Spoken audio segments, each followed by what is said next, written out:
Thanks for joining us for Community Hotline. I'm at City Sanchez, and I'm here with Judy Alley, who's the Executive Director at SNOCAP, as well as Nate Larson, who is the Volunteer Coordinator at SNOCAP. Thank you guys so much for being here today. So, Judy, do you want to tell us a little bit about SNOCAP and the types of services that you guys offer the community? SNOCAP's a volunteer program, 48 years here in East County. Those volunteers are packing food boxes and delivering food boxes. They're master gardeners who help people learn to grow their own food in our community garden. Mm-hmm. We have volunteers delivering food to seniors in the homebound. Mm-hmm. And the mobile food pantry. I think Nate's been on the mobile food pantry. I have indeed. Yeah, that goes to low-income schools and housing projects. Mm-hmm. And so in a variety of ways, we feed and clothe the poor. That's awesome. And you guys also, do you guys have any kind of supplies for back to school? We do. We give the supplies that are donated to us go directly to the school districts. Okay. Yeah. And so then they distribute it to the children. Perfect. Right. And so, Nate, you are SNOCAP's new volunteer director. I am, yeah. Happy to be here. Yeah, great. And so how are you liking your new position? Absolutely love it. SNOCAP is a wonderful organization to work for. You feel really good about yourself and that you're able to help people directly. Everybody there who works there, who volunteers there, is just, they've really embraced me as part of their family too, which is nice. It's a wonderful place to make friends and meet people too. Yeah, so. I mean, the people that are there want to be there. Exactly, yeah, you just nailed it. Yeah, and so what exactly does your job entail?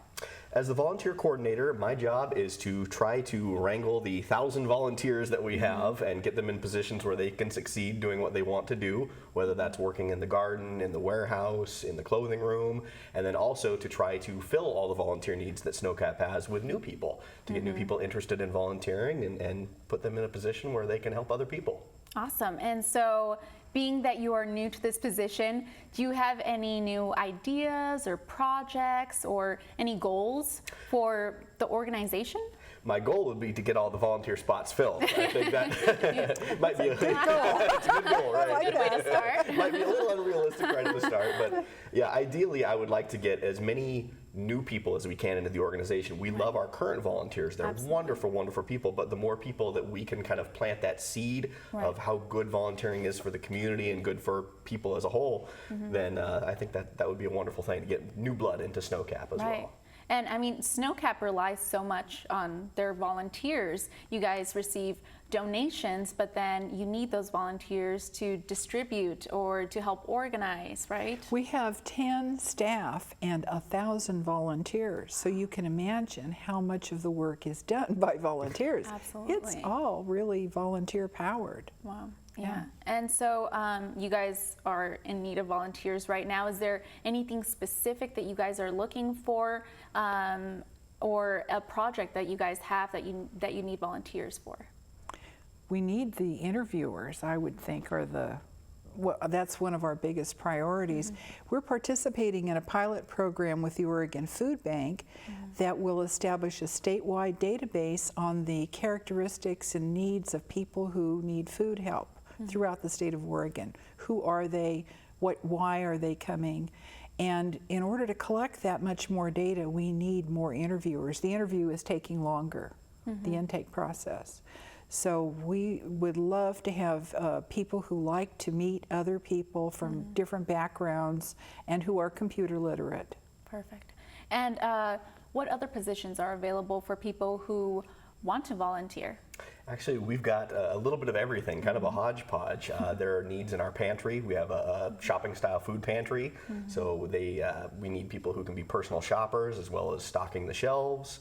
We need help, like Judy mentioned, as far as our intake interviewers in our client service area. They can do reception. We need people to answer the phones and just answer simple questions about SNOCAP. How about driving the truck? Driving the trucks, data entry, working in our clothing closets, sorting some of the incoming clothes. The needs are almost endless, and so we've really got jobs for pretty much whatever people would like to do, which is one really nice thing, is that we want to put people in positions of doing what they want to do. That's great. And so if somebody has a special skill like photography, is that something that they could incorporate in volunteering at SNOCAP? Absolutely, yeah. I think there's always needs. We're always on the lookout for people with skills like that, social media, photography, as well as being a regular volunteer. So. We need translators and people who are good with children, and gardeners, master gardeners, always helpful in the garden.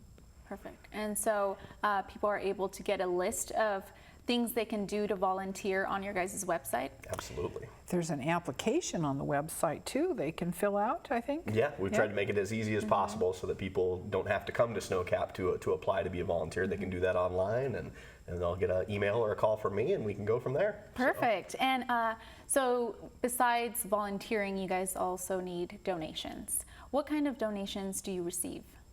Food and clothes, obviously. All kinds of food except home canned food. Clothes, all kinds of clothes, but with a preference for children's clothes and for working clothes. Warm clothes in the winter, blankets, things like that. We don't want to take electronics, and actually we can't take baby car seats because they've been in accidents sometimes that are not visible, and it's not really safe to pass them on. But almost any food and clothing. Yeah, and I think we do have some pictures of your volunteers in action and different types of events that we're going to put up on screen right now, and maybe you could tell us a little bit about them. Well, gosh, I think they are at an event collecting food, probably at the county fair, that looks like to me. This slide illustrates that for a nickel we can get a pound of food from the Oregon Food Bank. Wow. So that when people are thinking, well, should I go to the store and buy some cans of beans or soup or something, or should I just give them cash, we can turn that cash into more food than most people. Oh, and here, that's what that's showing. $5 gets 100 pounds. Yeah.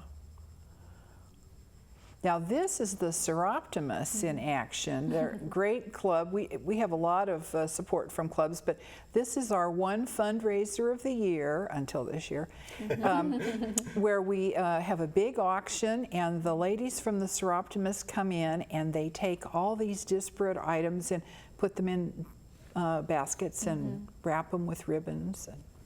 That's great. Yeah. So it's great you guys are getting help from other organizations as well. Oh gosh, our Riverview Bank does the Fill-A-Bag food drive for us every year. The people are just, the Outlook puts the bags in their newspaper, and yeah, we couldn't do what we do without the support of this community.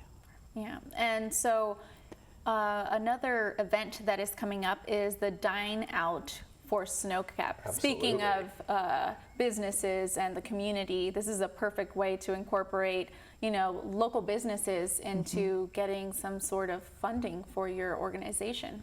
Each of these 16 local businesses, the restaurants, will be giving a portion of their proceeds from the evening of August 25th, Tuesday night, to SNOCAP. And we just ask people to go out and have dinner.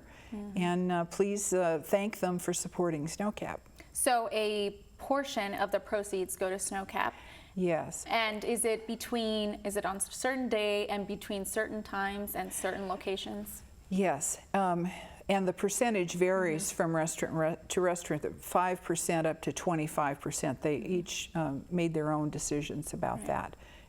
So starting at 5 o'clock at most of the restaurants, some of them start at 6 o'clock until 8, or close. All of that's on our website at www.snowcap.org. And And it all takes place on Tuesday, August 25th. So even if you don't have the time to volunteer or things like that, you can simply go out to dinner and help the community and help Snowcap. You don't have to cook for the family. No and dishes. You're giving back to the community. Exactly. Is that a win-win? Yeah. That's perfect. Well, thank you guys for being here with us. Thanks for having had a great us. time talking to you guys. And if you guys want more information about Dine Out for Snowcap, you can go to their website and go to the events tab for a list of restaurants that are participating, and we'll be back with more.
Hi, and welcome to the Pulse of MetroEast. I'm Seth, and I rock a lot of our workshops. And I'm John from the production department. Hello, John. On the Pulse, we spotlight some of the juicy things going on at the station. And today, we're going to tell you a little bit about one of our summer highlights, a great community event that we will be covering. That's right, it's parade season. Everyone loves a parade, and you can watch them on our channels or online at metroeast.peg.tv. Maybe you weren't able to make it to the parade this year, or maybe you and your family were actually in the parade, and you maybe want a chance to watch your epic performance on Main Street. Not only are parades superb programming, but they're also a great way for our MetroEast volunteers to get more experience out in the field to hone their skills. This is true. So, let's take a wee look behind the scenes of Troutdale Summerfest so you can see what goes into bringing this event to our channels. Let's take a look-see. Happy Summerfest! Happy Summerfest! Summerfest!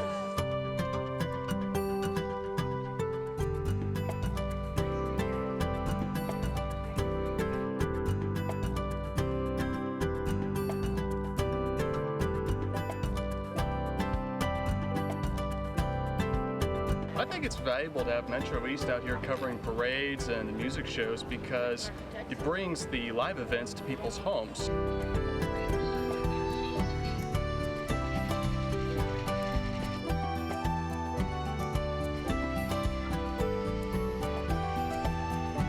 It's a whole community activity.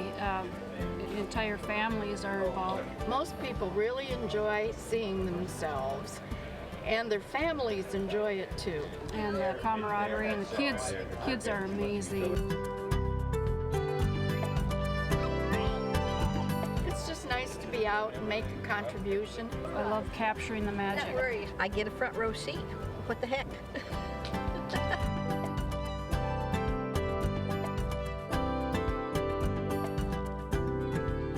That looked pretty sweet, dude. Absolutely. It was a blast. Fun time was had by all.